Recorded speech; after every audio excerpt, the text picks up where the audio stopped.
Well, we're back for another video, and today we're going to deal with firearms, a topic I generally don't deal with on this channel, largely because YouTube does have some extra restrictions about this.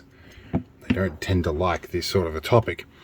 In any case, I do have something of fairly decent importance and safety to deal with. I'm going to give this a bit of a cleanup. This is a Savage Model 24 combination rifle, and it has a 410 barrel and a 22 Magnum barrel. These come in a few different combinations. Handy little folding rifle that, as you can tell, disassembles into a bunch of different pieces. The problem we have today is this extractor here is jamming. So when you fire a 410 shell, it doesn't extract properly. And it could be just down to a lubrication issue or a few other things, but we're going to examine that in close detail and take a look at it. It's worth noting that on this channel I have a lot of American subscribers as well, and there's a bit of misinformation about Australian firearms laws. Feel free to discuss that in the comments, and I'll try and give you my unbiased account of what the rules and regulations are if you have any questions. But in any case, I am bringing these out of storage. I haven't used them in quite a while, and because the storage laws in my state have just recently changed, and I need to double check that I'm still complying with all of that. And in the meantime, I need to pull these out and give them a clean and a service, and generally make sure that they don't rust away in the corner. So let's get on with it. Alright, the first thing I'm going to do is I'm going to give this a bit of a clean, because it hasn't been cleaned in a while. And for that I'm going to use a pull through and a bit of gun cleaner if I've got it. I've got a bit of really old hops solvent, and I've got some foot powder in here. What's that for? And I've got a bit of gun oil and stuff in here. So I'm going to pull the pull through with a little bit of just a bit of gun oil on it at the moment. This hasn't done a lot of shooting, and I'll give it a clean out. And I think I'll have to use a cleaning rod for the other barrel in that. Now for this, you've got a couple of brass brushes in here. I'll give it a couple of drops of oil just behind the brushes. Though this oil has been in here a while, so it might not be as thin as it used to be. You know, in place of that, we are going to use some sewing machine oil, because that will do the job, and it's suitably thin at lower temperatures. And if you've never used one of these, they're magic. You can basically drop your dropper in here, and that drops all the way through. We'll come around this way a bit, drop this all the way in here, and it'll pop out the other end, and then we pull it through. Alright, we see our pull through here. These are really good field cleaning tools, because they're nice and compact. But yeah, you just give it a good pull down the barrel this way, it'll come down that way. Generally you can pull them clean all the way through. You pull them out this end and they pop out. We end up, if I can get my angle right, and if there's a bit of light coming down there, you should see a nice clean barrel down there with the rifling. That looks good. This is a shotgun, so it's obviously a smooth bore, but we'll give that a bit of a clean as well. The lack of rifling in the 410 barrel generally means that I don't need quite as much force to clean it. So we're going to drop this dropper through the 410 barrel as well, pull through with a bit of oil on it, soak a bit of that up, and that should just give the inside of that barrel a bit of a wipe. We run that through a few times. Alright, now we're done with that part. We'll have a look at the extractor. Now I'd love to demonstrate to you how this extractor actually does the job, but under my state's laws I can't even use test ammunition in the house at home. I can only use it in the field, so I can't even put a dummy round in here to show you, or a spent one. I believe the reasoning behind the law of that is that you don't want to have a potentially loaded firearm at home and have anything in there that you could mistake for test ammunition. So it's conceivable that you could end up putting a live round in there and think it was the test shell. I believe that's the thinking. Now I notice here that this can push off to one side a little bit. That's not good, and there is some a bit of chunk. This is a very old firearm, by the way. I've had this one, let me think, about 18 or 19 years now, maybe thereabouts. And it was old then. So yeah, this could be actually, if a firearm gets to be over 100 years and there's no 100 years old and there's no commercially available ammunition for it, I think you're allowed to have it without a license. Anyway, I'm putting just a drop of sewing machine oil on here. I'll probably put a bit too much on that extractor, and that's already freeing up a little bit. And this little mechanism here, we're going to do just the tiniest little drop in here. Don't over oil firearms. There's a number of very good reasons why over oiling a firearm is a problem. In here there is a little spring receptacle, and the track or the groove that the whole rod moves in for that extractor. So the whole idea of this is this will, when you push your shell in and you close the breech, this will be pushed in like that. Your shell will be sitting there and there is a rim on it. When you open it, this little lever here is opened up, or is lifted by the rest of the action, and that will then push this foot out, which pulls the shell out by the rim. Now this is good for the medium to short length shells, but the longer 3-inch shells do tend to get jammed because the chamber isn't long enough for them. So it is an interesting bit of gear here. I'm going to take a bit of rag here and just gently wipe a little bit of oil over this barrel. Even though it's blued, it'll just help it last a little longer.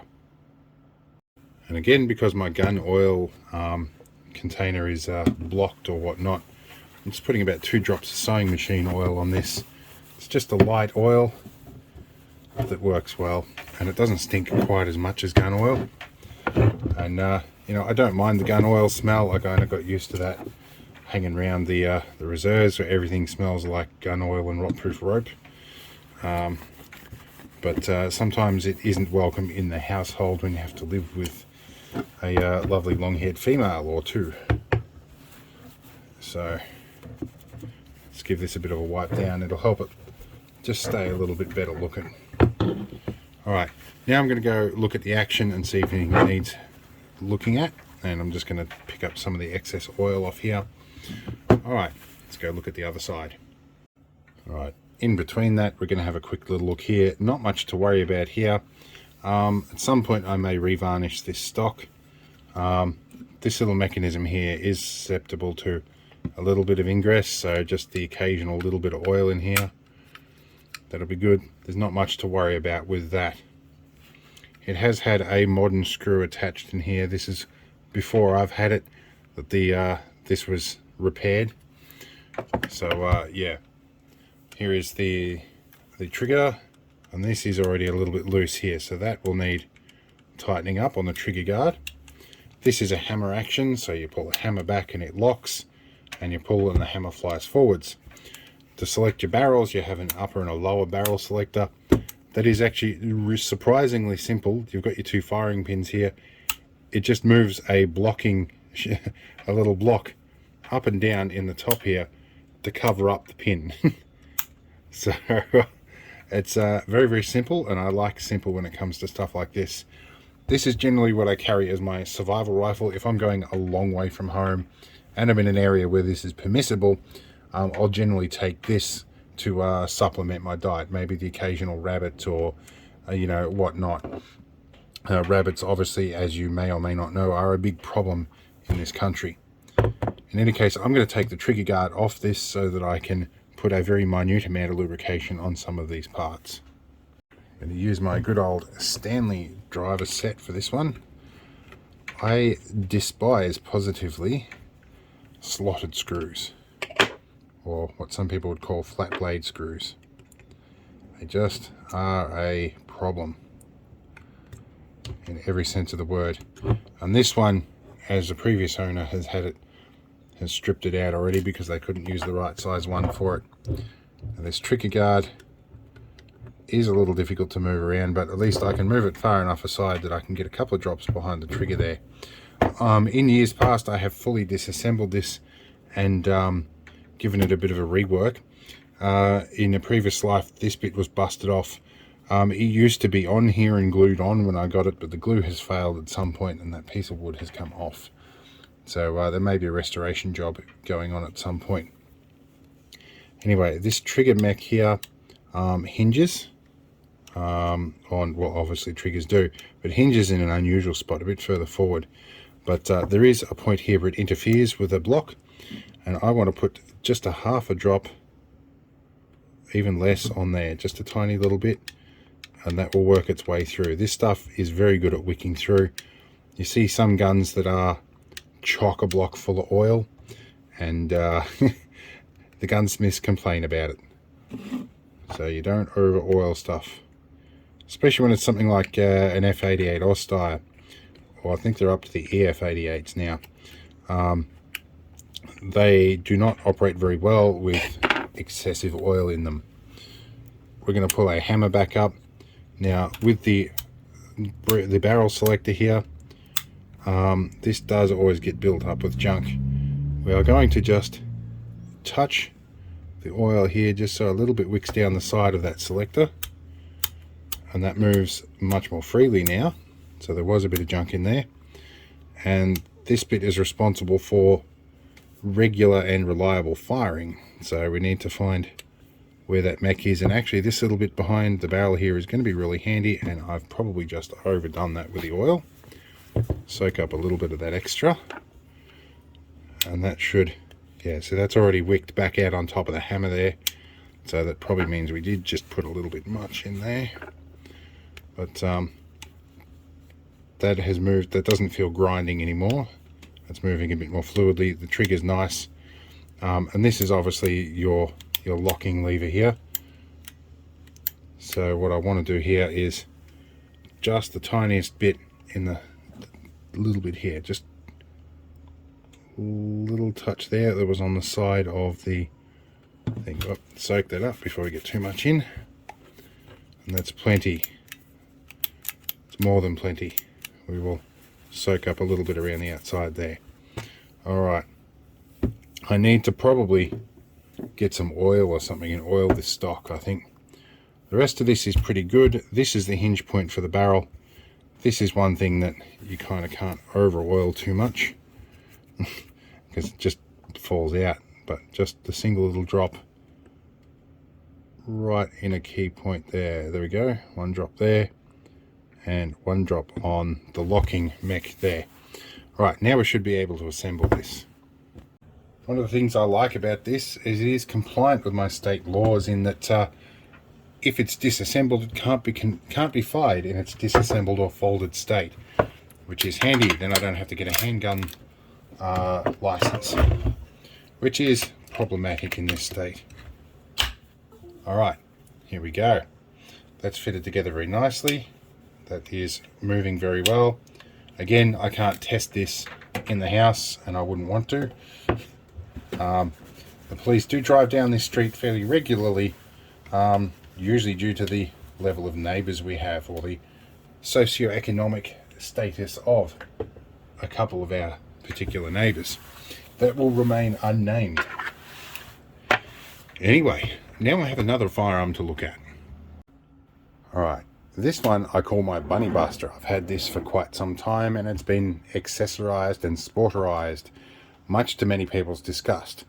This one is a Remington Mod 582, and we've got a few little things on the side here. We have a little laser dot, which generally, if I'm out bunny busting, the laser dot is so that the person with a spotlight can point the spotlight in the right direction for me.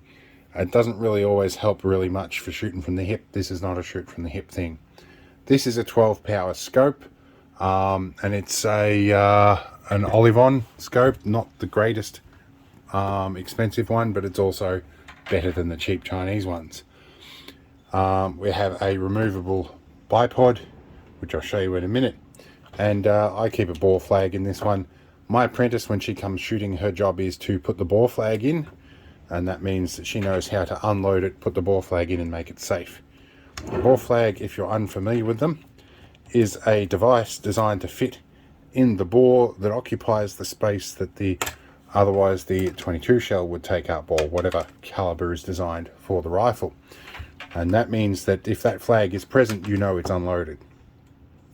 Anyway, let's get a couple of things removed from this, and we will do a little bit of basic maintenance. First bit I want to do here is go ahead and take off the bipod and lay this down.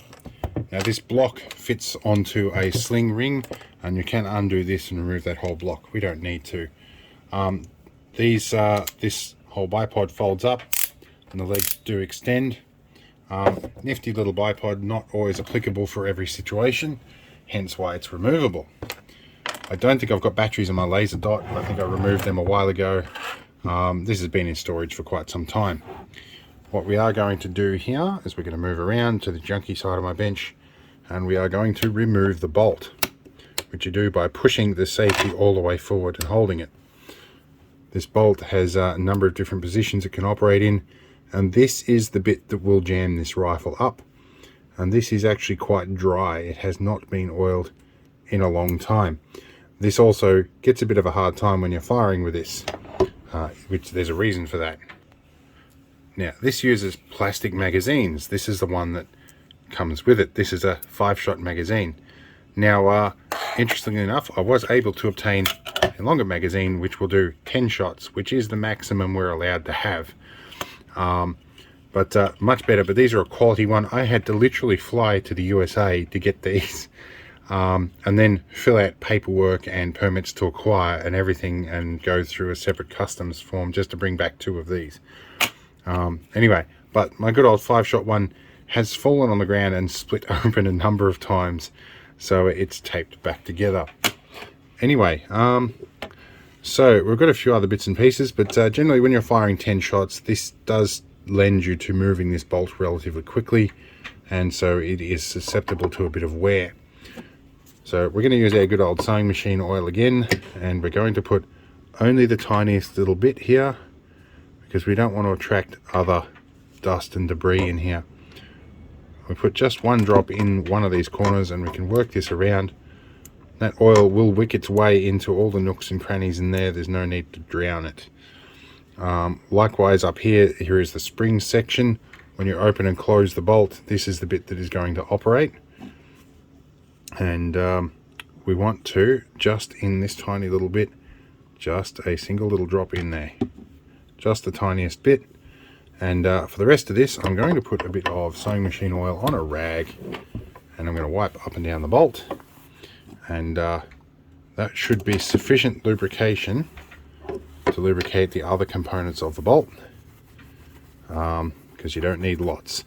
Lots of oil can attract dust, dirt, debris, and powder byproducts and all that, and will end up actually being counterproductive. It creates an abrasive layer on there, so we want just enough to lubricate that gently. And we will slide in here. Actually, we are going to pull that out because we need to put the bore cleaner, or the bore pull through this barrel, and give it a look. We are going to have a quiet inspect under here while we're at it. The trigger here, this trigger, I have hair triggered this. It is a very light trigger. You pretty much just got to think it. So there's only a very tiny little bit of pullback movement on that. This is largely because I tend to pick up bunnies at about 130 to 140 yards, which is really at the limit of subsonic 22 rounds. But there is a tremendous amount of drop. There is a sliding surface in here that I know historically gets a lot of wear, so we'll put a single drop of oil on that. The safety is very, very rough at the moment, and we do want that to remain operational, so we're going to wick tiniest little bit of oil down across the safety lever and move that, and that already feels a little better now. All right, it's not grinding so much. And when you pull this in, I'm not sure if you can see, we'll bring our camera around a bit. If you can see, there is this tiny little pin inside the end of the barrel here. When you push that forward, that pin drops inwards, and that's what releases the bolt. When you have your safe on, it pushes this block up, and that prevents you from actually pulling it, disengages the trigger from operating the release mech. So I do like that safety interlock. All right, I don't think we really need to touch the trigger. It's feeling very smooth already. So for this, we're just going to put the pull through down the barrel. Now this one is much easier to use a pull through with the bolt released or removed. So we're going to tip this up and do it off camera. It's a bit tricky. 1 hour later. All right, so the breech area on this is quite contorted and difficult to deal with. So we're going to pull this pull through backwards and forwards a little bit so that these brushes have a couple of runs at it. And we're going to put a bit of oil actually on the brushes on this, because this has been a little while since it was cleaned, partly because of the difficulty of getting a cleaning rod or a pull through down here. It's took me about 10 minutes to get this sorted, and that pull through has already just jammed on one of the little stops in the breech there. See if we can pull it in like that. We will pull a bit through this way. Alright, we're at one end and it's already disappeared up the other, so we're all in. We're going to do a single run. Alright, now this has a floated barrel on it too, and I've got to be careful what I bump it into. But the barrel under here, let me find a sheet of paper or something. Now by a floated barrel we mean we can slide something under here. It actually is floating above the stock here just a little bit. That does help with accuracy, at least in this situation. So we've had our bore pull through. We're getting a bit of a clean. We're going to get a little bit of just oil onto this, and yeah, then we'll put it away back in the safe for a while. At some point in the future I'll have to take it out and dial it in, but these don't see a lot of use. So it's going to get put away a little bit. Now it's worth noting that this video has actually been delayed quite a bit. As you may or may not know, my my financial manager, aka my wife, is American, and she has informed me of a firearm related incident that occurred in the USA just very recently. In fact, in the midst of while I'm filming this, so you guys will be seeing this significantly after that event, out of respect for that event. So yeah, I'm not sure that I can really do anything in that regard other than convey my condolences to the family, and that I'm not about to discuss the politics of that. It's probably not a great time to do that. There are families in grieving, and they should be afforded the utmost sympathy and support right now. There's not much more I can say on that topic, but I'm going to get on with oiling this barrel, and that conversation can be had in another venue. Let's reattach the bolt. Now, typically I would store this with the bolt removed, and that is largely because if it gets stolen, it's a little bit harder for somebody to operate it without the bolt. And these ones are always tricky to get back in. Have I got my bolt positioned the correct way? That's usually locked into that position, and it should normally go in that way. And we need to push that pin down to slide that in. That should lock in. So we should be able to lock down. Half cocked, uncocked, open, close, half, full cock. Safe, and it shouldn't fire. Okay, cool. But yes, normally I will store this with the bolt removed for security reasons. Anyway, let's get this put away, and we will put a bore flag back in here so that we know it's safe. And I generally don't store it with a magazine in. That gets stored somewhere else. But ridiculously tiny little 22 mag, because this is 22 longs. The only complaint I have about this whole firearm, sometimes when you grab the stock you can put your finger on there accidentally, and if you're a bit intense you can go to take a shot and your whole magazine falls out. These ones are a better made magazine and they tend to stay in there. They don't fall out so easy. Whereas the manufacturer supplied ones, they drop right out. And they can cause jams and problems. Alright, I think it's time to put these back in the safe. I am not going to film that. because I don't feel like it's a good idea to have my gun safe location made public. Anyway, I'll put these away.